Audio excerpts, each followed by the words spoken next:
donner l'impression d'être un petit peu à l'étroit. J'espère qu'au ciel, on serait un peu moins à l'étroit, ça. Le mois de novembre est un mois privilégié pour imaginer le ciel. De fait, nous commençons par la fête de la Toussaint, et puis en célébrant la joie de l'Église, avec l'Église glorieuse du ciel, et puis la commémoration des défunts, ceux qui sont sûrs d'aller au ciel, mais qui sont en chemin. Et puis, nous célébrons le dernier mois de l'année liturgique, jusqu'au 27 novembre, qui sera le premier dimanche du temps de l'Avent. Donc, c'est les derniers temps, si l'on peut dire, de l'année liturgique. Et donc, le bon moment pour réfléchir un petit peu sur la vie éternelle. Parfois, ça nous rend des services de savoir où l'on va pour prendre les bons moyens pour y aller. Alors, comment ça va se passer au paradis ? C'est une question qu'on pourrait poser aux enfants, ils ont toujours plein d'idées. Mais à nous-mêmes, comment est-ce que vous imaginez le paradis ? Avec les plages, les cocotiers, une grande vague, et puis on passe à travers la grande vague et on rentre au paradis. Il y en a d'autres qui s'imaginent le paradis comme l'absolu des plaisirs qu'ils ont connus sur cette terre. Finalement, chaque philosophie de la vie, chaque religion imagine son propre paradis. Alors Jésus nous donne quand même des indices assez intéressants pour notre foi, pour imaginer à partir de lui-même et de sa parole. Du temps de Jésus, il y avait déjà cette question. Qui va-t-on retrouver après la mort ? Avec qui est-ce que je serai ? Et à l'époque de Jésus, il y avait une fameuse discussion sur la résurrection des morts. Il y avait d'un côté les Sadducéens, qui étaient les prêtres très conservateurs, qui ne croyaient pas dans la résurrection des morts, ils croyaient à la vie éternelle, mais sans la résurrection de la chair. Et puis de l'autre côté, les pharisiens, qui défendaient la résurrection des corps, comme nous le professons dans notre credo. Je crois en la résurrection de la chair. Et donc, profitant de cette dispute, Jésus va nous donner un éclairage, son propre éclairage sur la résurrection de la chair. Rappelons que la résurrection de la chair est un contenu de la foi qui, comme Jésus le rappelle, était présent dès le début, mais en caché dans la foi juive depuis Moïse, mais ça a été explicité dans les textes simplement 2 siècles avant le Christ. C'est donc qu'il y a eu comme une préparation de la venue du Christ dans le peuple d'Israël pour la foi dans la résurrection. C'est d'ailleurs ce que nous lisons dans la première lecture, un livre qui a été écrit 150 ans, 160 ans avant la venue du Christ, Les Martyrs d'Israël, ou le livre des Maccabées, du nom de la famille des Maccabées. On entend 7 frères qui sont martyrisés au nom de leur foi par l'empereur grec. Et on entend l'un des deux dire, professer sa foi dans la résurrection. Il dit, mieux vaut mourir par la main des hommes, persécuteurs grecs, quand on attend la résurrection promise par Dieu. Mieux vaut mourir par la main des hommes, rester fidèle à Dieu, quand on attend la résurrection promise par Dieu. Donc Jésus va nous donner sa réponse, et à partir de sa réponse, on pourra en tirer quelques éléments, peut-être 3 éléments de réflexion pour nous-mêmes. Jésus nous dit, « Les enfants de ce monde prennent mari et femme, mais ceux qui ont été jugés dignes d'avoir part au monde à venir et à la résurrection d'entre les morts ne prennent ni femme ni mari, car ils ne peuvent plus mourir. Ils sont semblables aux anges, ils sont enfants de Dieu et enfants de la résurrection. » Une première chose qu'on peut dire à partir de ce que dit Jésus, c'est que le monde céleste n'est pas une copie du monde terrestre. En effet, si les personnes humaines de ce monde vont se retrouver au paradis, toute la création de ce monde passera. Tout sera différent. Et en cela, la situation de cette femme qui épouse 7 frères, qui meurent les uns après les autres, est poussée à l'absurde. De qui sera-t-elle reconnue l'épouse dans le monde des ressuscités ? Cette question révèle un peu une conception très matérialiste de la résurrection de la chair, comme si le ciel était le retour à la vie terrestre. Certaines personnes rêvent de pouvoir continuer à exercer leur passion favorite au ciel. J'aimerais bien continuer à jouer au tennis ou exercer ma passion favorite, faire du ski. D'autres rêvent aussi de se retrouver avec leur chien ou leur chat. Hein. C'est une conception un peu matérialiste de la vie éternelle.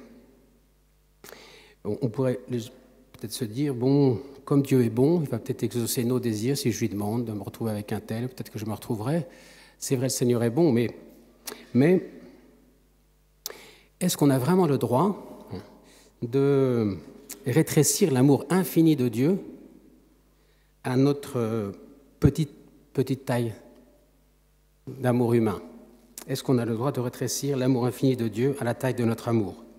Est-ce qu'on a le droit de rétrécir l'intelligence infinie de Dieu à la mesure de notre intelligence? Nous ne savons pas aimer parfaitement. Et nous ne sommes jamais aimés parfaitement non plus.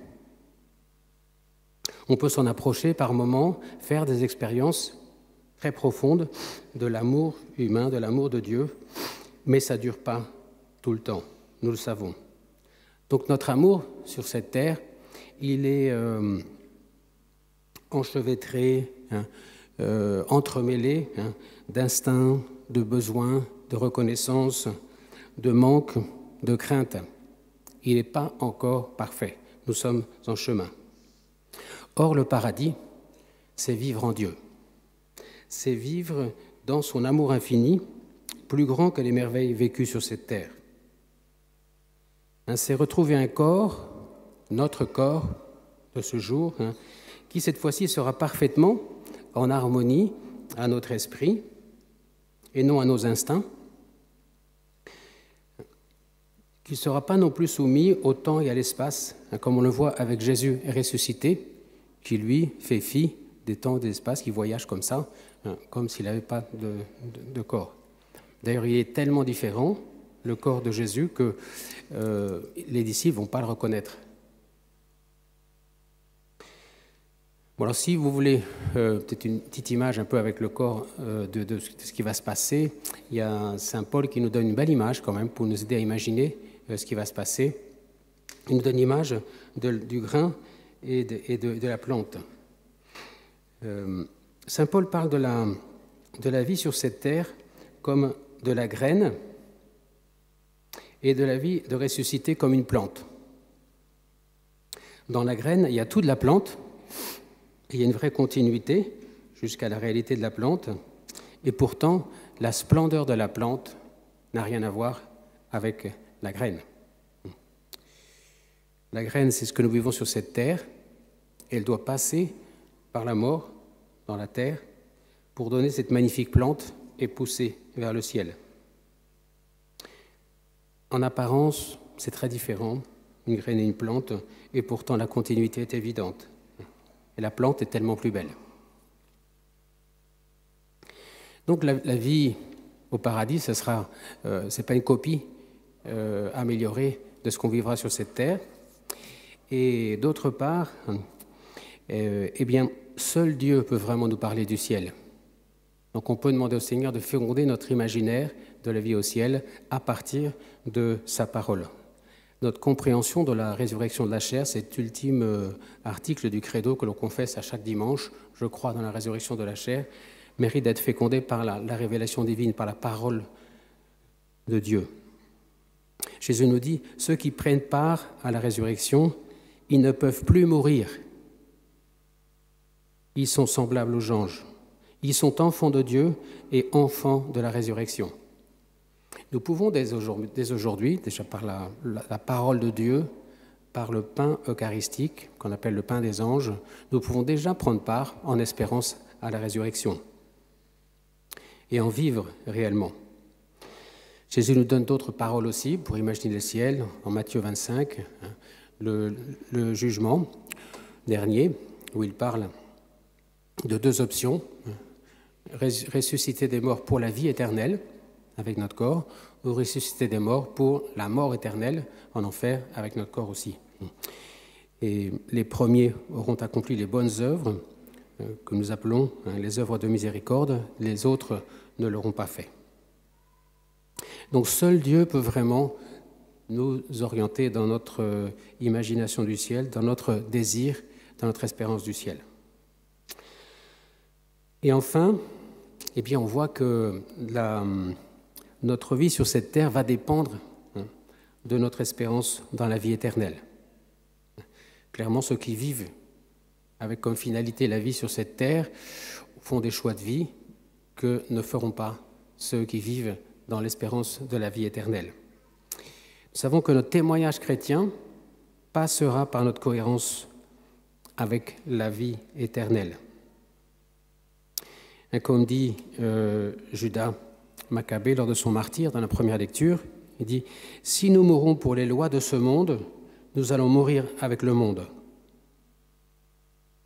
Mais si nous mourons par fidélité aux lois de Dieu, alors notre roi nous ressuscitera pour une vie éternelle. »